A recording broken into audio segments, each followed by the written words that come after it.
This week marks the 40th anniversary of a date many regard as the start of the Troubles. In August 1969, people were killed and wounded as violence spilled onto the streets around the sectarian fault lines in Londonderry and Belfast. This week on the programme, we'll see how some of those divisions have changed. We begin our special series on August 1969 by hearing from some who recall that period and with some voices from the past. The people of North and West Belfast have done something which will dig deep into their memories. They'll never be able to look one another straight in the face again without feeling anguish and shame. This thing is just beyond description.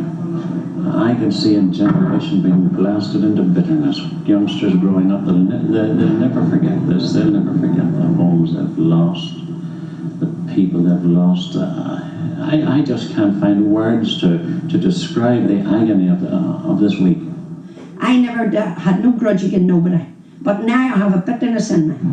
A real bad bitterness, a revenge that I know these people that burned these houses must have had and has all the time, but I have it now. I think the thing that has burned itself in my memory once and for all, and I don't know how in God's name I'm going to ever think of Sunday school in the same way again, but to go out to the back door of my church the other night, last night in fact, and see my Sunday school making petrol bombs in the back steps of the church. To use children in that way was that was not acceptable, and I sometimes wonder where those children are now.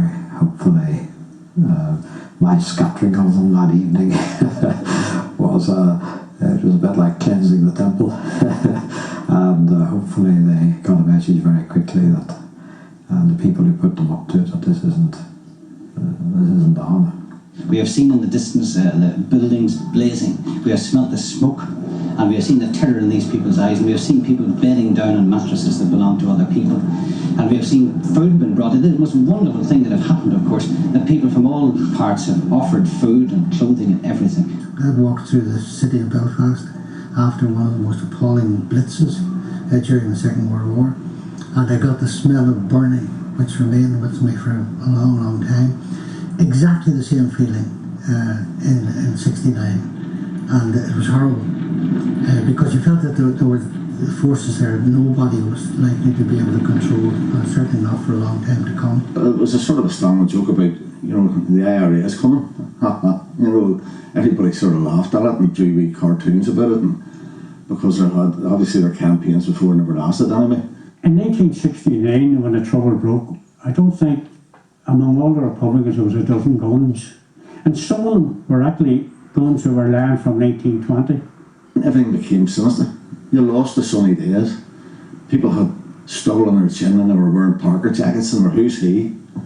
The whole suspicion, their whole lifestyle changed. One said, he says, the easiest thing in the world is to start a war. The hardest thing is to stop it. And he was right. The people are asking me, for God's sake, all over the place, are the troops coming in? They're dying for them. They have confidence in the troops. The police forces, dealing as they are with armed conspiracy, evidently require reinforcement. And the Inspector General has therefore requested the deployment of troops in the city. First road is closed. If you wish to get to any side streets that run off Fort Road, you must go through the back streets on the respective sides. Thank you. Very sad sight for me as a lifelong Republican to see that people are shot in the British Army. But I didn't blame them. I told many of them before it finishes, you make me so fond of them, and I was right. I just wish somebody would have had the foresight to say, hold on, we need to just stop here and think about this. But it got to the stage where killing was for the sake of killing. I regret the deaths and I do sympathise with the victims. But overall, we did what we did because we had to do it. We thought we had to do it at the time. The loss of life, I regret that much. And there was the innocent people that were slaughtered. I regret that. But your back is to the wall. What are we going to do? To come in Bombay Street, Conway Street, I tried Conway, the Clonard again, Ardouin, Portchalish, houses were getting built, getting burned all over the place. It had a bottle ahead, and the only way to bring it ahead is retaliate, to find yourselves, and that's what we did. Could never have believed, could never in our wildest moments have believed it was going to go on for 40 years. No, we could never have thought that. Strangely enough, although it's a strange thing to say, I always believed that however severe it was, it could have been even worse, looking at the experience of people in other countries. And you can see fuller versions of those interviews and other elements on our BBC Newsline website. And tomorrow on the programme we'll hear from the former residents of one street that became synonymous with the events of August 1969.